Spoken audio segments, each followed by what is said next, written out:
Durant les Summer Edition, je vous avais dit que j'allais faire une vidéo sur les conseillers, donc chose promise, chose due, c'est parti.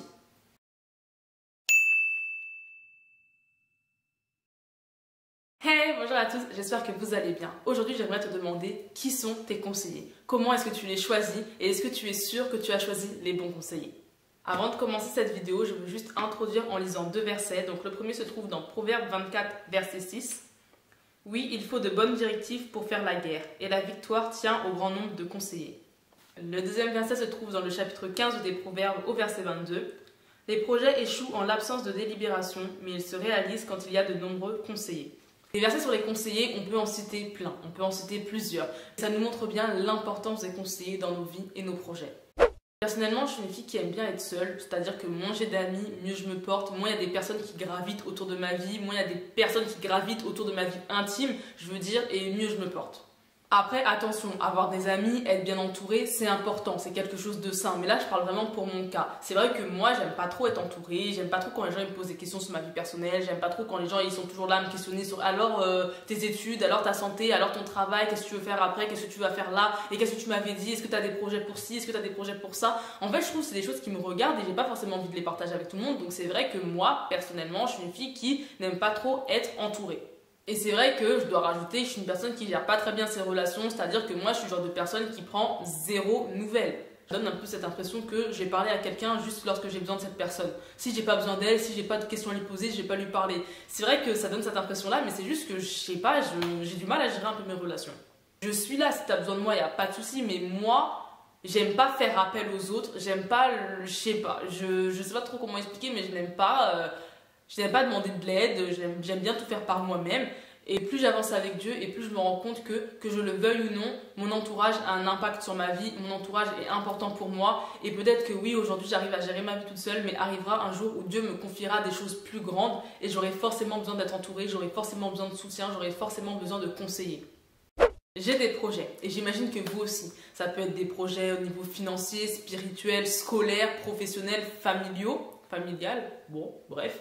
Et moi, en fait, il faut dire que j'ai parfois des projets, mais je me dis comment je vais y arriver. C'est-à-dire que j'ai la vision finale, mais je ne sais pas comment faire pour y arriver. Je n'ai pas le chemin, je n'ai pas le mode d'emploi pour arriver à mon projet.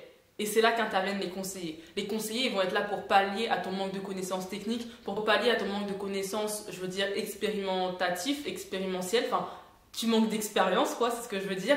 Ou juste peut-être pour te soutenir.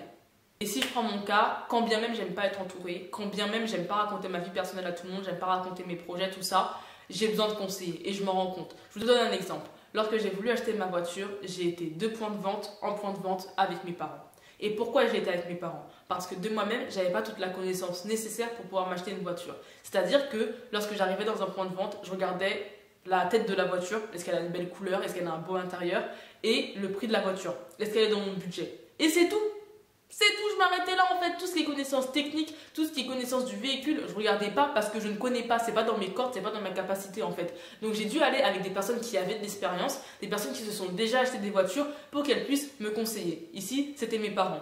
Ceux qui ont regardé, je sais pas, le kilométrage, je sais même pas quoi vous dire parce que je sais même pas quoi, mais ceux qui posaient des questions parce qu'au final, bah moi je connaissais pas tout ça. Et même si on m'aurait dit le nombre de kilométrage de la voiture, j'aurais dit ok. Ok, je sais pas si c'est beaucoup, si c'est pas beaucoup au final. Donc, peu importe le projet que tu veux entreprendre, tu as besoin de conseils. Mais tu as besoin de bons conseils. D'où le fait de bien choisir tes conseillers. À savoir que pour moi, un conseiller, c'est pas forcément quelqu'un de ta famille ou un ami à toi. Ça peut être quelqu'un de l'extérieur. C'est-à-dire que tu peux demander de l'aide à quelqu'un juste pour ton projet. Et ça s'arrête là. Comme il y a des amis à toi qui peuvent être juste des amis à toi, mais à qui tu ne demanderas pas conseil pour tel ou tel domaine parce que tu sais qu'ils ne vont pas t'apporter des bons conseils dans ces domaines-là parce qu'ils n'y connaissent rien. Donc ça peut être un ami à toi sans être un conseiller, tout comme ça peut être un conseiller sans être un ami à toi.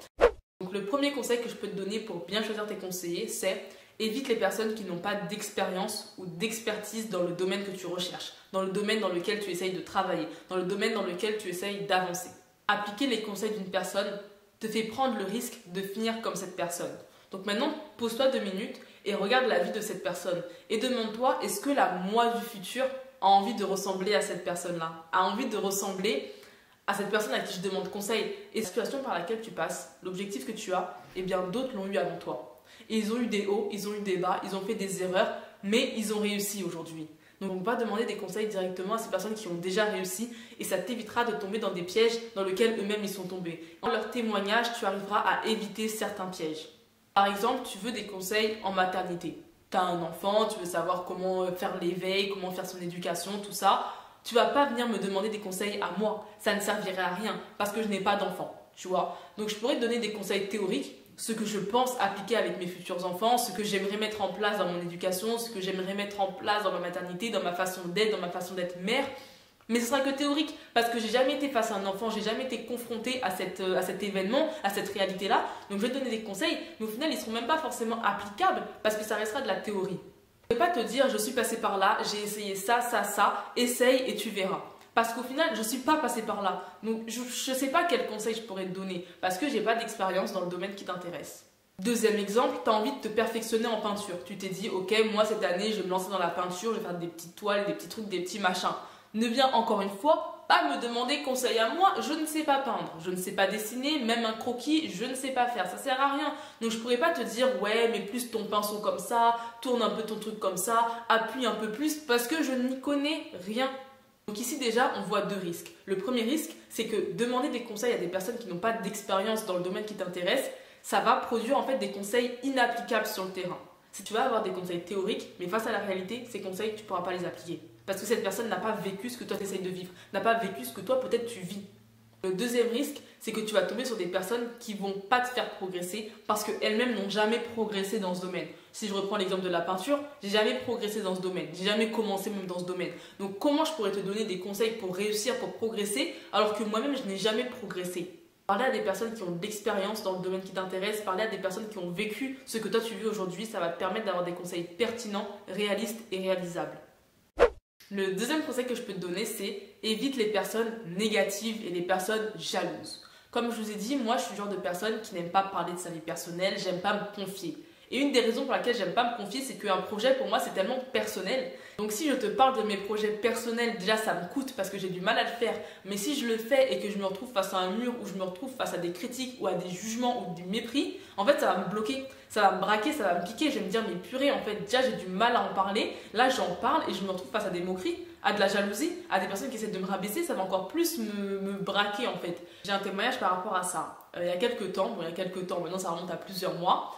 Même à une année je crois, enfin bon bref, je parlais à une collègue et je lui racontais un peu ma vie, voilà, et elle me pose la question, toi qu'est-ce que tu as envie de faire plus tard? Moi à la base, je réponds pas à cette question, je réponds toujours de manière très évasive, du genre je sais pas trop, je vais essayer de voir ce qui m'intéresse, je vais me chercher, je vais tâtonner. Là je sais pas pourquoi je me suis dit tiens je vais lui répondre, de toute façon c'est une collègue assez éloignée de moi, je suis sûre que je lui raconte ça, à la fin de la journée elle a déjà oublié ce que je lui ai dit, donc je lui raconte. Et je lui ai dit un truc comme j'aimerais bien entreprendre et avoir ma propre société. Bon, vous allez me dire comme la majorité des gens de ma génération, donc c'est pas très original, mais c'est ce que je lui dis sur le moment. Je lui dis, moi j'aimerais bien entreprendre, avoir ma propre société. Et là la fille elle me regarde et elle me dit, mais Sephora, toi tu sais rien faire. Moi je suis choquée, je lui dis, mais comment ça? Elle me dit, mais les femmes qui entreprennent en général, c'est parce qu'elles font de la cuisine, ou alors elles maquillent, ou elles coiffent, elles font les ongles, mais toi tu sais pas faire ce genre de choses, donc qu'est-ce que tu vas faire? Qu'est-ce que tu vas proposer comme service? Alors déjà, je me suis dit, c'est super réducteur. C'est-à-dire que pour toi, une femme qui entreprend fait la cuisine, les cils, la coiffure et le truc là, tout le tintouin, je me suis dit, c'est très réducteur. Mais même en fait, ça m'a piqué dans mon estime parce que je me suis dit, mais attends, c'est quelque chose que j'ai envie de faire au plus profond de moi. Et toi, tu me dis que je sais rien faire. Genre, c'est pas, tu t'es dit, ouais, mais je sais pas qu'est-ce qu'elle aurait pu dire en réalité. Mais là, elle m'a vraiment dit, mais c'est fort, tu sais rien faire. C'est pas que tu sais faire un peu, c'est tu sais rien faire. Je me suis dit, mais elle a du toupet quand même. Et je me suis dit, si j'étais une personne qui n'avait pas trop confiance en elle, pas confiance dans ses appuis, pas confiance dans ses projets, et qu'en plus c'était une personne proche de moi qui m'aurait dit ça, mais ça m'aurait déglingué. Je me serais posé mille et une questions, je me serais dit, mais peut-être qu'elle a raison. Peut-être que je sais vraiment rien faire. C'est vrai, j'aurais dû faire comme les autres, là je fais pas comme les autres, donc qu'est-ce que je vais faire? Quelque chose de différent, ça ne servira à rien. Ou bien ça sert à rien, c'est un échec avant même d'avoir commencé. Je me serais laissée embobiner en fait par ces paroles. Parce que ça peut piquer. Les mots ils blessent. Parfois les mots blessent plus que les actions. Et le fait qu'elle me regarde dans les yeux et qu'elle me dise mais c'est froid, tu sais rien faire, ça aurait pu vraiment me mettre à terre. Bon, ça n'a pas été le cas, mais ça aurait pu, vraiment. Donc je vous conseille d'avoir des conseillers positifs. Alors je dis pas avoir des personnes qui vous caressent dans le sens du poil, des personnes qui vont vous dire oui c'est super, c'est super, c'est super, mais avoir des personnes positives. Et si ces personnes émettent des critiques, ça peut être une critique constructive, une critique qui vous pousse vers le haut, mais pas des tu sais rien faire, t'es nul, tu sais rien, ça sert à quoi d'avoir des conseillers comme ça parce qu'ils vont pas vous aider à aller vers le haut, ils vont pas vous aider à progresser en fait. Et là je vais peut-être me répéter, mais une façon de ne pas avoir des personnes négatives et jalouses autour de nous, c'est d'aller voir des personnes qui ont de l'expérience. Je vous donne un exemple. Admettons, toi, tu as envie d'apprendre à gérer ton argent parce que tu es tout le temps à découvert. Si tu vas voir une personne qui n'est jamais à découvert, elle pourrait avoir du mépris. Elle pourrait rabaisser ton objectif et te dire mais c'est ça ton objectif, c'est ça ton projet, elle t'a découvert mais t'as qu'à racheter moins de vêtements, mais t'as qu'à faire attention à ton argent, mais c'est juste que tu sais pas gérer, non mais c'est bon, t'as un cas perdu. Vous voyez, du mépris, des critiques, des jugements. Si tu vas voir une personne qui a été à découvert et qui a appris à gérer son argent et qui s'en est sortie, elle va pas te prendre de haut, elle va pas te mépriser parce qu'elle-même elle sait ce que c'est. Elle-même elle est passée par là. Donc elle va pas venir te mépriser ou te juger ou se moquer de toi, elle va juste te conseiller avec amour et patience. Le troisième conseil que je peux vous donner, c'est évite les personnes qui ne sont pas à la page. Vous savez ce qu'on dit? On dit qu'il faut se former tout au long de la vie. C'est pas t'informer des nouvelles choses qui sortent, des nouvelles réglementations dans ton domaine, des nouvelles inventions dans ton domaine, des nouveaux progrès dans ton domaine. Tu dois toujours te former, te former, te former, te former. Une des raisons, c'est parce que tout évolue. Dans la vie, tout évolue. Vous regardez l'informatique il y a 5 ou 10 ans, ça n'a rien à voir avec l'informatique d'aujourd'hui. Pareil pour la médecine. Tout évolue dans la vie, c'est une constante évolution perpétuelle. Donc tu ne peux pas demander conseil à une personne qui est restée dans l'ancien temps. C'est triste à dire, mais les choses, elles évoluent en fait. Vous allez peut-être me dire, oui mais Sephora, dans certains domaines, avant c'était mieux qu'aujourd'hui. Oui, peut-être, mais là je vous parle de domaines qui ont fait des progrès. Par exemple, si je demande conseil à quelqu'un et que je lui dis oui, j'aimerais bien sauvegarder des données informatiques, mes photos, mes films, mes vidéos, tout ça, comment je peux faire? Et que le monsieur me sort une disquette, c'est pas possible. Aujourd'hui, il y a tout ce qui est le cloud, le truc en ligne là. Les disquettes, c'était l'ancien temps, les cartes SD, c'était l'ancien temps, il y avait des risques. C'est pour ça qu'on a inventé maintenant des choses un peu plus safe, un peu plus sécures, et que maintenant il y a des clouds. Donc oui, maintenant avec le cloud, il y a aussi des risques, mais c'est ce qu'on fait de mieux aujourd'hui. Donc, va demander à des personnes qui sachent, va demander conseil à des personnes qui savent, ouais, c'est plus français, va demander conseil à des personnes qui savent ce qu'on fait de mieux aujourd'hui dans le domaine qui t'intéresse. Je vais terminer par vous présenter le comportement que je pense je devrais adopter face à mes conseillers. C'est pas forcément un comportement que j'ai parce que, comme je vous ai dit, j'ai du mal à gérer mes relations, j'ai très peu de conseillers, c'est très compliqué.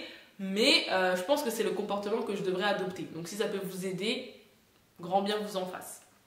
Le premier conseil, c'est accepte d'être entouré. C'est-à-dire que si tu veux des conseillers, forcément, ils vont graviter autour de tes projets. Forcément, ils vont graviter autour de ta vie. Forcément, c'est des personnes qui vont te poser des questions, qui vont vouloir en savoir plus sur toi. Il faut accepter d'être entouré si tu veux des conseillers. Le deuxième conseil, c'est demande le discernement.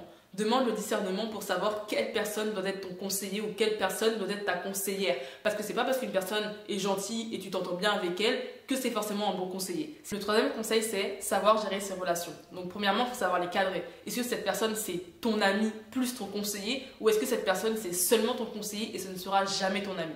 Et si tes conseillers sont aussi tes amis, alors traite-les aussi comme tes amis. C'est-à-dire ne va pas forcément les voir seulement quand tu as besoin d'aide, seulement lorsque tu as besoin de conseils, seulement lorsque tu as besoin en fait de leur expertise ou de leur avis ou de leur ceci ou de leur cela. Le quatrième et dernier point, c'est accepter que ce que tu avais dans ta tête n'est pas forcément ce qui va se réaliser dans le réel. C'est-à-dire que si tu demandes conseil, il faut accepter les conseils et les mettre en pratique. C'est pas juste dire oui, oui, oui et après tu fais rien. Il faut les mettre en pratique. Donc si tu avais décidé d'aller à droite mais que ton conseiller te dit non, non, va à gauche, faut accepter d'aller à gauche. Parce que si tu as demandé conseil à cette personne, c'est parce qu'elle avait une expertise, c'est parce qu'elle s'y connaissait, c'est parce qu'elle était de bons conseils, c'est parce qu'elle savait très bien où elle allait, c'est parce que avec cette personne, tu savais que ça allait filer droit. Donc accepte ton conseil. Ok, tu voulais aller à droite, ok, tu voulais faire ci, ça, ce, mais ton conseiller te dit non, accepte le non. Ton conseiller te donne une autre direction, accepte cette nouvelle direction.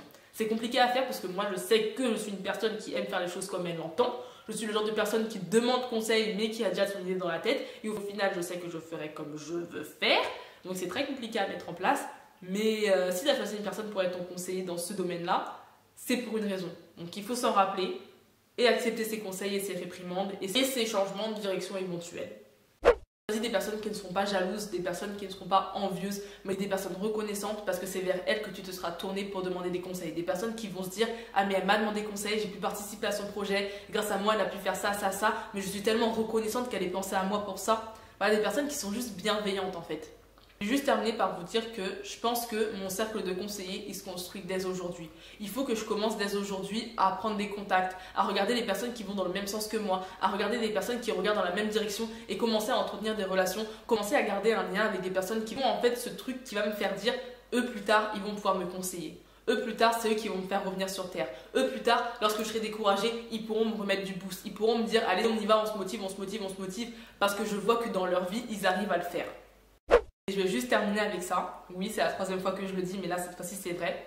C'est une petite image, une petite pensée qui m'est venue. C'est que je me dis, Jésus a commencé son ministère à 30 ans. Il a terminé, il avait 33 ans. De sa naissance à ses 30 ans, il avait forcément des amis. Il avait forcément des connaissances. Il avait forcément des personnes avec qui il avait fait du lien. Mais lorsqu'il a commencé son ministère, il a dû forcément couper certains liens pour aller chercher des personnes à l'extérieur pour être ses disciples.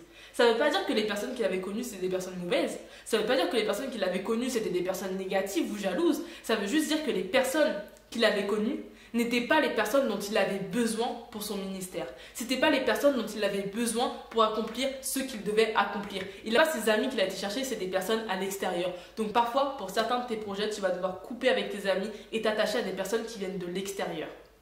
Voilà, c'est tout pour aujourd'hui, j'espère que ça vous aura plu. Si ça vous a plu, n'hésitez pas à mettre un j'aime et à vous abonner. En attendant, moi je vous fais plein de bisous et on se retrouve très bientôt.